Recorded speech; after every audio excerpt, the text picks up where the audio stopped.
Dan kenapa juga harus diperiksa setiap hari, Dokter Bunga? Karena kalau trombosit itu tadi saya sebutkan di hari kritis, di fase kritis, hari keempat, 5, dan 6, cenderungnya dia akan turun terus.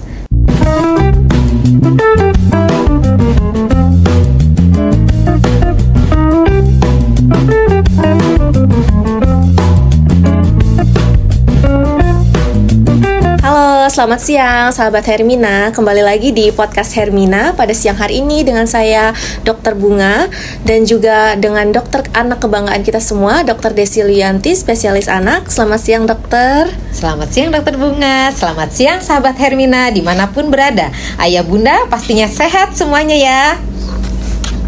Pada siang hari ini kami akan membahas tentang demam berdarah. Baik, kita langsung masuk ke pertanyaan nomor 1 ya. Yang pertama, dokter, apa sih itu demam berdarah dan kenapa demam berdarah ini rentan terhadap anak-anak?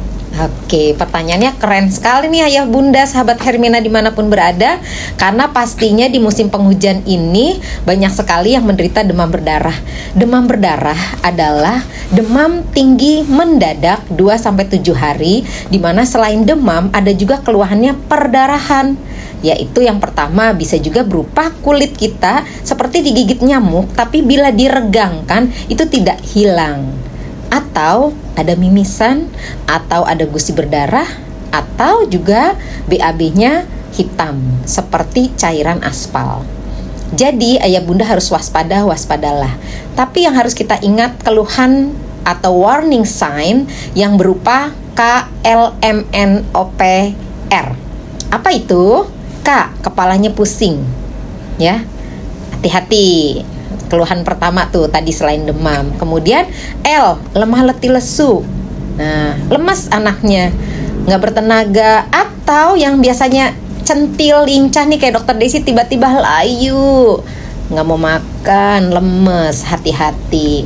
M, mual, muntah. N, nyeri perut, nyeri otot, nah, nyeri di belakang mata atau nyeri di orbita. Nah, itu juga harus waspadalah. Kemudian KLMNO-nya nyeri otot. Kemudian R-nya ruam. Nah, R di sini ruamnya bisa kalau pada saat awal penyakit atau di 3 hari pertama kita sebut fase demam, itu memang demamnya sangat tinggi, bisa sampai 40 derajat.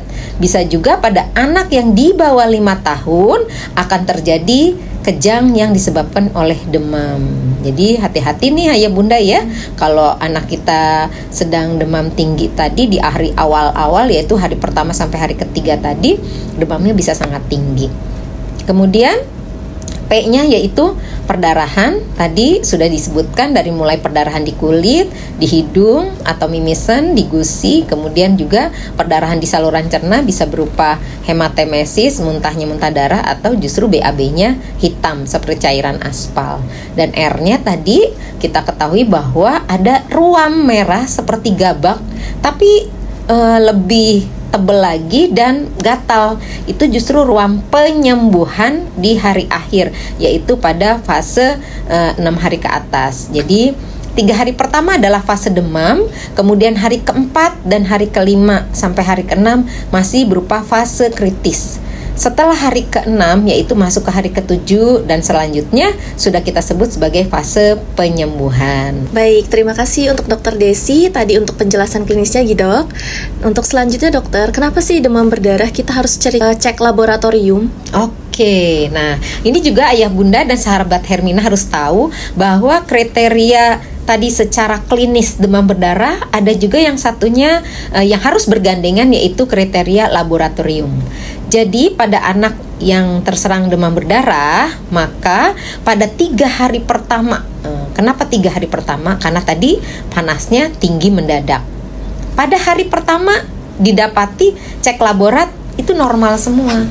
Makanya boleh pulang dulu kalau berobat ke dokter. Kemudian di hari ketiga kita beritahu kepada orang tua harus datang lagi ke rumah sakit untuk cek laborat. Atau kalau kita hitung ternyata memang sudah hari ketiga atau apalagi hari keempat, yaitu fase kritis, maka harus segera kita periksa laboratorium darah lengkap, yaitu hemoglobin, kemudian juga ada hematokrit, ada leukosit, dan pastinya trombosit. Apa yang harus kita waspadai yaitu penurunan trombosit. Tadi sudah saya sebutkan sedikit tentang trombosit, yaitu sel pembeku darah. Bila trombosit menurun, normalnya adalah 150 sampai 400 ribu, Dokter Bunga. Nah, bila di bawah 100 ribu, hati-hati, waspadalah. Dan kenapa juga harus diperiksa setiap hari, Dokter Bunga? Karena kalau trombosit itu tadi saya sebutkan di hari kritis, di fase kritis, hari keempat, 5, dan 6, cenderungnya dia akan turun terus. Nah, kalau turun terus, tapi klinis anak tadi kan ada 2 ya, klinis dan laborat. Nah, si klinisnya ini tambah lemes, nggak mau makan, nggak mau minum, tambah lemes anaknya. Yang kita khawatirkan adalah tanda-tanda shock atau semua fungsi organ terganggu, menyebabkan anak penurunan kesadaran sehingga harus kita pindahkan ke ruang rawat intensif. Dan yang paling suka bermasalah adalah bila anak tersebut obesitas, gemuk, masuk infusnya susah tuh Dokter Bunga. Apalagi kalau yang balita-balita udah gemoy, balita pula, apalagi di bawah 1 tahun. Apalagi pada anak-anak balita yang di bawah 1 tahun, gejala pertama dari demam berdarah bisa saja adalah diare. Nah, jadi harus kita waspadai, apalagi di musim penghujan begini. Dan kita tahu juga bayi-bayi yang di bawah 1 tahun adalah senang koloh-koloh, senang semua jarinya, mainan apapun dimasukkan ke mulut. Nah, ini higienis sanitasinya, kebersihannya juga tidak terjaga kan. Jadi anak bisa diare. Ternyata diare itu juga atau BAB cair tadi bisa sebagai gejala awal untuk terjadinya demam berdarah. Selanjutnya dokter, ada tidak perbedaan penanganan DBD pada anak dan pada dewasa itu sendiri? Ya. Pada anak dan dewasa sebenarnya sama. Prinsipnya adalah untuk penanganan pasien-pasien dengan kasus demam berdarah, yaitu dengan terapi cairan. Nah, apa sih yang dimaksud dengan terapi cairan? Terapi cairan di mana dia dibutuhkan cairan yang banyak. Kalau anaknya masih bisa minum, maka masih bisa rawat jalan. Bila tanda-tanda bahaya yang tadi saya sebutkan, KLMNOPR tadi tidak ada, atau memang anak masih bisa makan dan minum, dan ada yang mengawasi. Baik dokter, tadi kita sudah dengar definisi, klinisi, laboratorium, serta pengobatannya. Nah, kalau pencegahan itu sendiri bagaimana dokter pada DBD? Iya. Pada prinsipnya untuk anak, Dokter Bunga, kita harus menerapkan prinsip yang pertama, kita berikan nutrisi yang baik walaupun anak sedang sakit. Yang kedua, tetap berikan stimulasi walaupun dalam kondisi dia berbaring, kita kasih cerita-cerita yang menarik, dan jangan selalu screen time. Dan yang ketiga, kita harus proteksi. Nah, proteksi itu salah satunya dengan cara memberikan vaksinasi. Sudah ada loh imunisasi demam berdarah yang dapat diberikan sejak anak usia 6 tahun sampai usia 45 tahun. Jadi saya nggak termasuk, nggak bisa. Tapi di sini yang penting adalah untuk anak-anak, terutama anak usia sekolah ya. Tadi mulai dari usia 6 tahun berarti udah mulai fase anak usia sekolah. Maka sangat penting sekali karena anak-anak itu kan beraktivitasnya kan di siang hari sampai sore hari. Ya, jadi tadi kita sudah bahas bahwa anak walaupun sedang sakit harus tetap diberikan nutrisi, kemudian diberikan stimulasi, dan yang ketiga pastinya dengan proteksi, yaitu berupa vaksinasi, salah satunya yaitu vaksin dengue untuk mencegah demam berdarah. Bukan hanya mencegah, kalaupun kita terkena, maka dampaknya, komplikasinya tidak berat dan juga sembuhnya jadi lebih cepat. Begitu. Dan jangan lupa juga untuk mengevaluasi. Baik, terima kasih untuk Dr. Desi, spesialis anak, atas ilmunya sore hari ini. Untuk informasi pada Sobat Hermina, untuk vaksin dengue sudah tersedia di Hermina.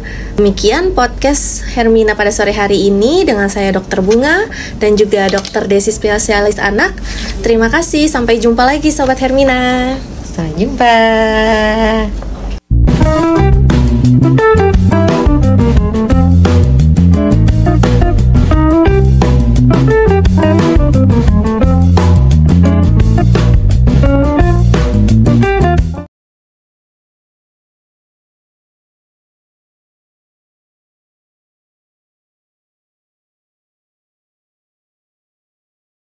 Oke, oh iya Bidan Farah nih di Rumah Sakit Hermina Purwokerto kan udah ada ya senam hamil ya. Iya, coachnya juga dengan Bidan Farah. Boleh dijelasin nggak kapan sih senam hamil di Rumah Sakit Hermina Purwokerto itu? Oke, untuk senam hamil di Hermina Purwokerto itu setiap hari Sabtu ya Bunda ya, di jam 10 di lantai 7 di ruang serbaguna di Rumah Sakit Hermina Purwokerto. Oke, buat sahabat-sahabat Hermina nih yang lagi hamil yang di wilayah Purwokerto tentunya boleh banget dicek aja di Instagramnya, ada tentang senam hamil dengan Bidan Farah ya. Oke, mungkin sekian dulu percakapan kita, bincang-bincang kita pada hari ini ya Bidan Farah ya. Sangat bermanfaat sekali tentunya bagi sahabat Hermina semua ya. Oke, terima kasih Bidan Farah. Terima kasih juga Mbak Sela. Oke, sampai ketemu di podcast selanjutnya. Bye-bye.